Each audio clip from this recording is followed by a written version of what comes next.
Hello friend, welcome to smart Naila. আজকে আমি ধোসা বানাচ্ছি। পপার যে ডালের ধোসাটা হয়, আজকে তাওয়াটা গরম করেছি। ব্যাটারটা তো আগেই তৈরি করে রেখেছি। চাল ডাল একটু মেথি ভিজিয়ে রেখেছিলাম, একটা ছিঁড়ে দিয়েছিলাম। ব্যাটারটা তৈরি করে রেখেছি। এবার একটু তেল দিয়ে একটু মিক্স করে নিয়েছিলাম। তারপরে আমি একটু জল ছিটে দিলাম।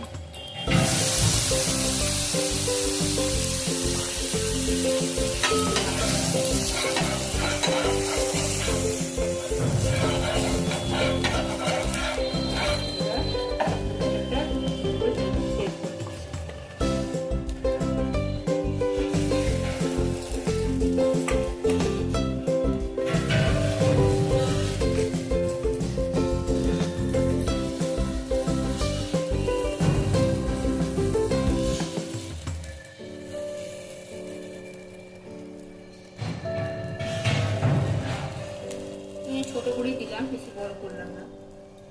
যে যেরকম খাই। এর মধ্যে একটু লবণ দেওয়া আছে ব্যাটারটার মধ্যে। কালকে রাতে ব্যাটারটা তৈরি করে সারা রাত্রে বাইরেই রেখেছিলাম, যাতে ফার্মেন্টেশনটা হয়ে গেছে, ফুলেও গেছে। এবার এটা হতে থাকবে। এবার একটু আমি যে যখন পারে তেলও দিতে পারে, ঘি দিতে পারে। আমি একটু ঘি দিলাম। ঘি দিয়ে একটু কোটায় হয়ে গেছে। সাইডটা দেখুন উঠে উঠে এসছে, ওপরটাও সুন্দরভাবে হয়ে গেছে। এবার আমরা আস্তে আস্তে উল্টে দেবো।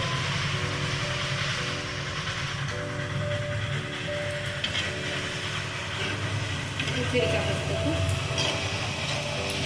উল্টে দিচ্ছি। অনেকে উল্টায় না, আমার দুদিকটা ই করে খেতে ভালো লাগে। 2-3 মিনিট রাখবো, তারপরে আমি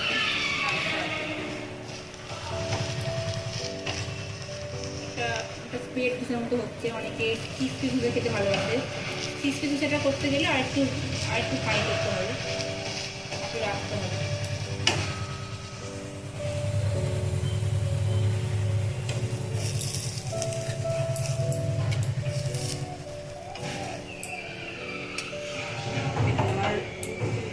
আজকের ব্রেকফাস্ট রেডি। Thank you.